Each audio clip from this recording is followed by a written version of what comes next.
Pues siguiendo la estela de Montaigne, aparece prácticamente su discípulo e hijo adoptivo, ¿no? El hijo adoptivo de Montaigne, el jurista y sacerdote Pierre Charron. ¿Qué pasa con Pierre? Ahora vemos a Pierre Charron, cuya vida va de 1541 a 1603. Sigue formando parte entonces del siglo XVI. Y de hecho, en el caso de este autor, lo que vemos es que va a desarrollar también un escepticismo ecléctico, sobre todo en un extenso tratado cuyo título es De la sabiduría, ¿no? Esa es como la obra fundamental de Charron y que fue publicado en el año 1601, o sea, justo al iniciar el siglo XVII. Lo que podemos ver es que este extenso tratado de la sabiduría es más tajante que los ensayos de Montaigne. ¿Por qué? Porque para este sacerdote, vuelvo a insistir, y jurista, Pierre Charron, lo importante es que nos demos cuenta que una moralidad estrictamente secular puede bastar tanto para nuestra vida interior como para nuestra vida exterior. Entonces, el primer punto fundamental de este jurista y sacerdote es que él ya va a hablar de una moralidad estrictamente secular, que, como nosotros podemos ver, no es más que la afirmación ya tajante de aquello que había iniciado Montaigne. Entonces, la moralidad estrictamente secular, ¿no?, basta o es suficiente tanto para la vida interior como para la vida exterior. No necesitamos más. Como para la vida exterior.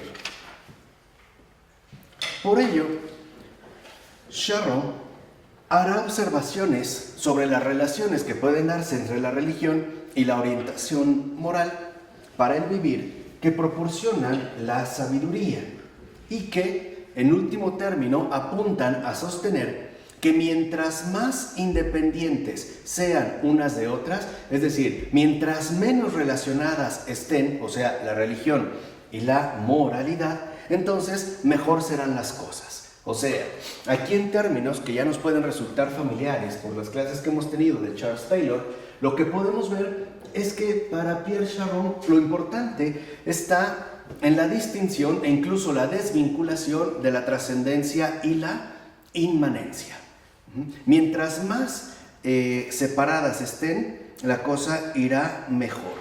Entonces, la sabiduría, de acuerdo con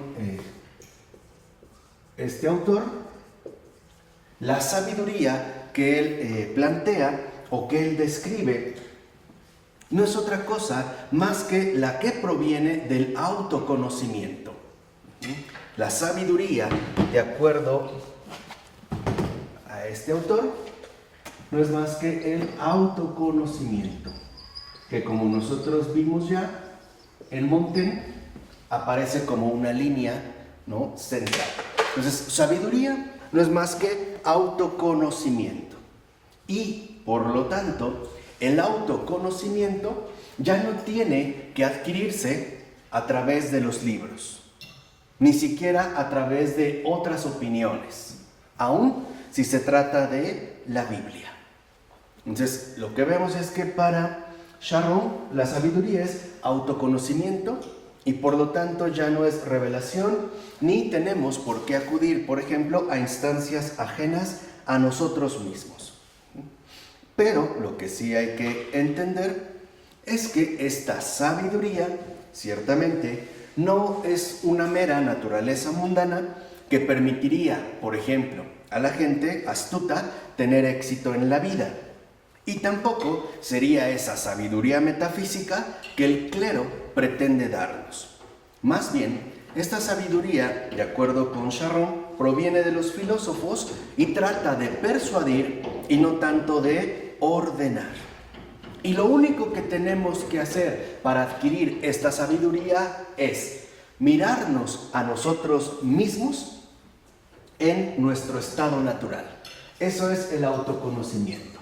Mirarnos a nosotros mismos en nuestro estado natural. Es lo único que necesitamos. ¿Qué quiere decir esto?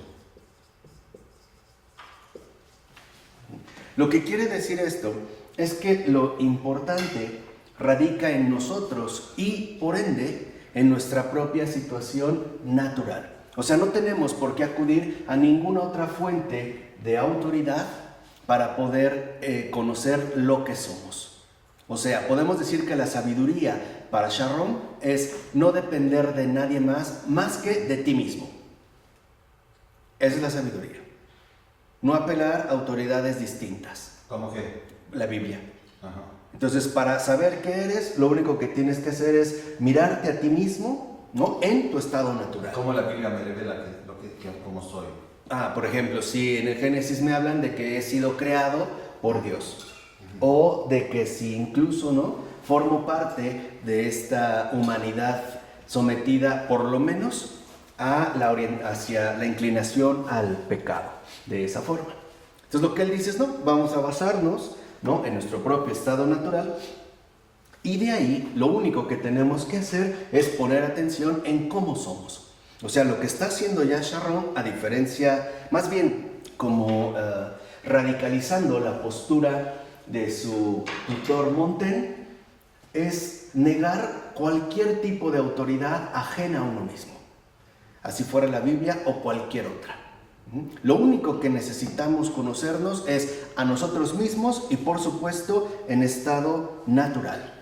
Por eso, para Sharon, lo importante es evitar la idea de que la religión es la generalidad de todo lo bueno y de que, según sus palabras, no cabe otra virtud o rectitud que no sea aquella que se abre con la llave de la religión. O sea, ahora lo que hace Sharon es sostener que no necesitamos la religión para ser buenos. Que no necesitamos que la religión, acuérdense, todavía se hace una referencia clara, ¿no?, a la religión cristiana, no es necesaria para que nosotros podamos llevar una vida moralmente aceptable. De ahí pues que entonces dirá Sharon que pueden existir religión sin virtud. Por ejemplo, la que demostraron tener los fariseos. Lo importante es lo siguiente. El punto fundamental es que al mirarnos a nosotros mismos, según este jurista, ¿no?, en nuestro estado natural, podremos reconocer que la virtud, en cuanto tal, no tiene o no es idéntica o no tiene nada que ver con la religión. Ese es... Pero también hay ateos que son muy buenos, entonces de parte tiene razón. Claro, o sea, pero aquí digamos lo que él busca en un primer momento destacar es que la virtud puede existir sin la religión, como él menciona, como ocurre por ejemplo con muchos filósofos, hombres de bien y virtuosos, pero irreligiosos. Y tiene razón. El problema con Sharon es que considerará que la virtud que puede existir sin religión, o sea, sin gracia, sin ningún tipo de intervención divina, es lo único a lo que nosotros, en todo caso, podríamos aspirar. Ese es como el planteamiento radical de él. O sea, lo que está diciendo en pocas palabras es que seamos únicamente virtuosos, buenos, pero ya no santos. Ya no. Lo que nos explicó también en su momento Dietrich von Hildebrand, ¿no? Esta distinción tajante entre el bueno y el santo. Basta con ser virtuoso y eso es de hecho lo único aceptable. Por eso empezar a hablar de fanáticos supersticiosos o de pedantes escolásticos que se dejan guiar por un libro Ujú. La Biblia, está hablando de la Biblia, para que supuestamente seamos religiosos antes de ser honestos. Entonces, lo que está mencionando en este caso Sharon es que la virtud, que puede existir sin la religión, nos tiene que llevar en primer lugar a la honestidad, y eso es suficiente. No necesitamos por qué acudir a fuentes externas a nosotros mismos. Vamos, para ser buenas personas no necesito de la religión. No la necesito de ninguna forma. Por ello, lo que usa precisamente Montaigne es siguiendo los pasos, Charron, siguiendo los pasos de Montaigne, ¿no? Es insistir también en nuestra inferioridad respecto a los animales, nuestra constancia, nuestra mutabilidad, nuestra incapacidad, por ejemplo, para poder llegar a entendernos unos con otros, la flaqueza de la razón, ¿no? Y nuestra ignorancia. Pero a ello añade una descripción mucho más específica de la que había hecho Montaigne acerca de las fuentes de la fe e intenta explicar las considerables diferencias de habilidad y tendencias, sobre todo intelectuales, que según Pierre Charron encuentra entre nosotros. ¿Qué dice Pierre? Primero, no deja de remachar ya estos lugares comunes que afirman lo engañosos que son los sentidos. No obstante, admite que son necesarios para el conocimiento, pero se niega a aceptar que haya algo en el intelecto que previamente no haya sido recibido a través de los sentidos. Por eso, de acuerdo con Charron, el intelecto es superior a todos los sentidos y no tendría por qué andar limosneándole al conocimiento una facultad tan inferior. Entonces, aquí admite en un punto Charron que las semillas íntimas de la virtud provienen de Dios. Dice, y provienen de Dios porque Él nos la dio ante todo como una razón universal que brilla en cada uno de nosotros. Sin embargo, y esto es como la astucia, ¿no?, emplea Charron, el origen divino que él reconoce pierde en último término toda su importancia. Es como decirlo de pasada. Sí, Dios nos la dio, pero bueno, no importa, ¿no? Lo que importa es ahora la situación en la que nosotros nos encontramos. O sea, es mencionar a Dios para inmediatamente después deshacerse de Él. Algo que de hecho también hace Descartes y que Pascal le reprocha. ¿No será que a él le molesta la caridad de la Biblia? Por eso quiere una virtud sin Biblia, una disciplina sin Biblia, por la exigencia de la caridad. Sí, claro, o sea, ¿No será esto? Sí, o sea, esa exigencia que nos lleva finalmente a rebasar lo meramente humano y por lo tanto renunciar a nosotros mismos. Sí, claro, ahí hay, digamos, como una cierta molestia, ¿no?, hacia, digamos, lo que exige. Entonces, lo que vemos, va a decir en este sentido Charron, es que, por ejemplo, el decálogo, el derecho romano, las instrucciones morales que el clero nos ofrece no son sino copias de la ley interna. Y eso es lo importante. La ley, para Charron, Dios nos las dio a cada uno. Pero lo importante no es que nos la dio Dios, sino que es interna a cada quien. En pocas palabras, yo no tengo por qué seguir ninguna ley ajena a mí mismo. ¿Se acuerdan que mencionamos la ley de la conciencia de Montaigne? Es el que la va como a radicalizar. Entonces, la ley natural, ¿no? Claro, ¿no? En ese sentido, la virtud se va a traducir en una ley, ¿no?, obviamente de índole natural, que no es otra más que en su formulación moderna, el yo mismo. Si Montaigne describió el yo, Charron le agrega el mismo. Yo mismo. Esa es la ley. Esta ley que está impresa en mi propio interior. Por decirlo así, para Charron, lo importante es que Dios me la dio, pero es mía. En cuanto me la dio, no, en este sentido puedo decir que entonces esta ley natural, es mía. De tal forma, entonces, dice que ya no necesitamos ni instrucciones ni amenazas que nos lleven a actuar del modo en el que supuestamente es debido. De hecho, dirá Sharon con sus propias palabras, somos capaces de una rectitud que es verdadera, interior y esencial.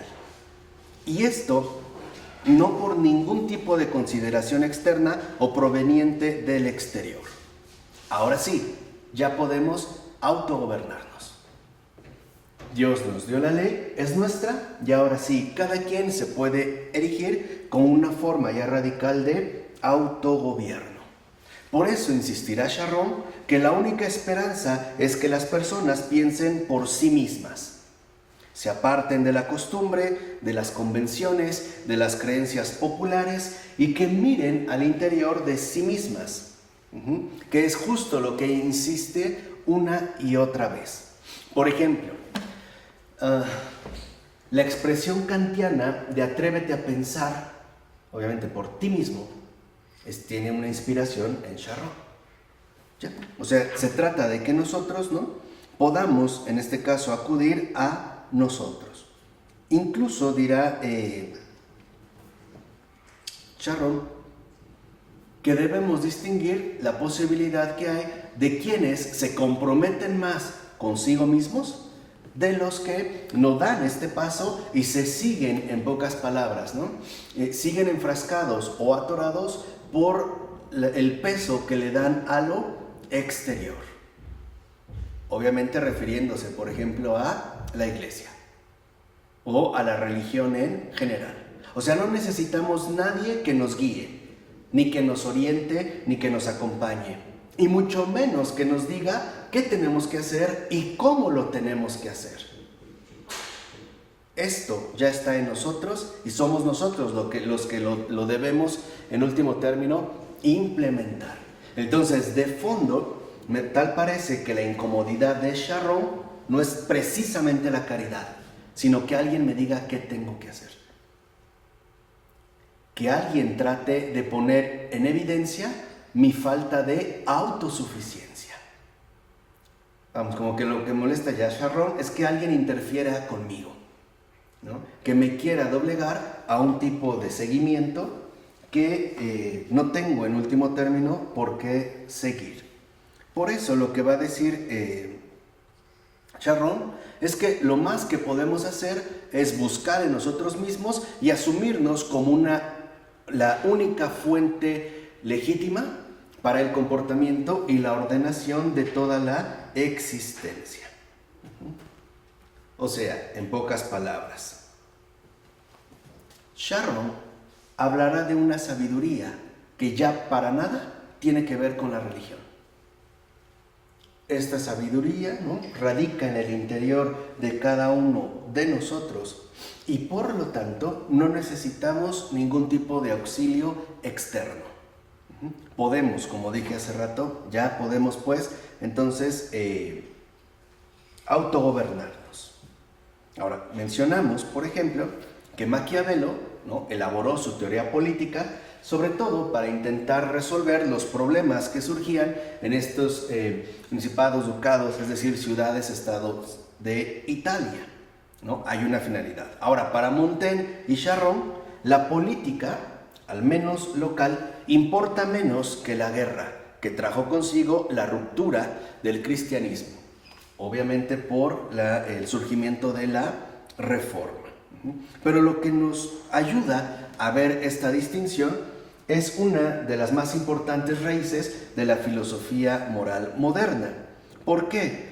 Porque lo que tienen, por así decirlo, en común es cómo debemos de vivir. O sea, esta es como la respuesta que los tres tratan de dar. Responder a esta pregunta: ¿cómo debemos vivir? De acuerdo con Maquiavelo, sometidos al poder del soberano, es decir, según la virtud de la política. Según Montaigne, ¿no?, limitados a nuestro yo natural. Y, de acuerdo con Sharon, únicamente basados en nosotros mismos y sin mantener ningún tipo de relación con algo externo. Lo que, en último término, apunta es a sostener que entonces no necesitamos precisamente nada que nos pueda orientar o auxiliar en tanto individuos.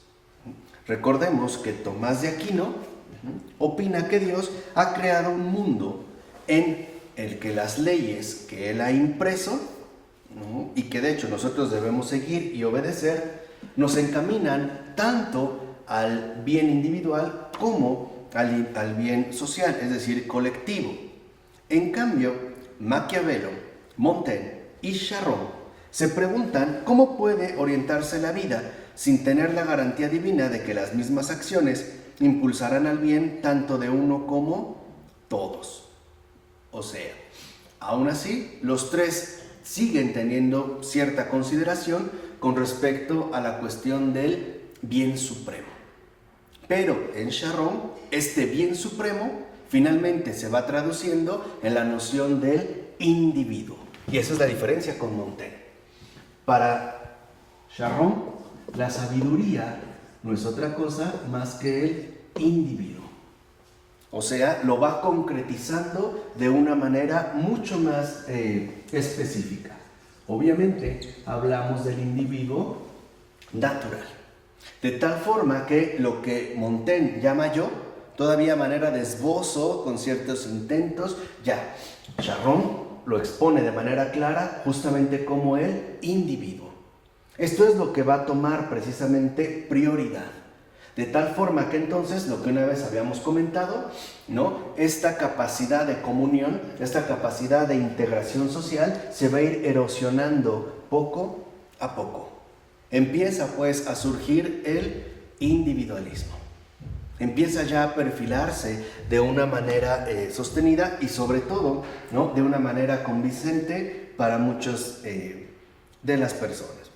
Recordemos, por ejemplo, que entonces para Maquiavelo la respuesta única posible es a través de la política, o sea, un ejercicio políticamente participativo. Si esto implica derrotar o hacer la guerra a otras naciones, vale, no importa. No obstante, para Montaigne y Charron, la guerra se ha vuelto intolerable y no abrigan ningún tipo de esperanza de que pueda llegarse a un acuerdo satisfactorio entre los ciudadanos. Entonces, para ellos la guerra es en pocas palabras un desastre. Y la guerra ha sido provocada por la religión, es decir, en este caso por la fractura del cristianismo. Entonces ellos ven, digamos, bajo este contexto, la cuestión de la guerra y se van a plantear una pregunta. ¿Realmente seremos capaces de encontrar leyes que nos unan a todos por igual, incluso si no concordamos ya con respecto a lo que es el bien? Esta es un poco la preocupación que van a exponer, sobre todo ya Charron.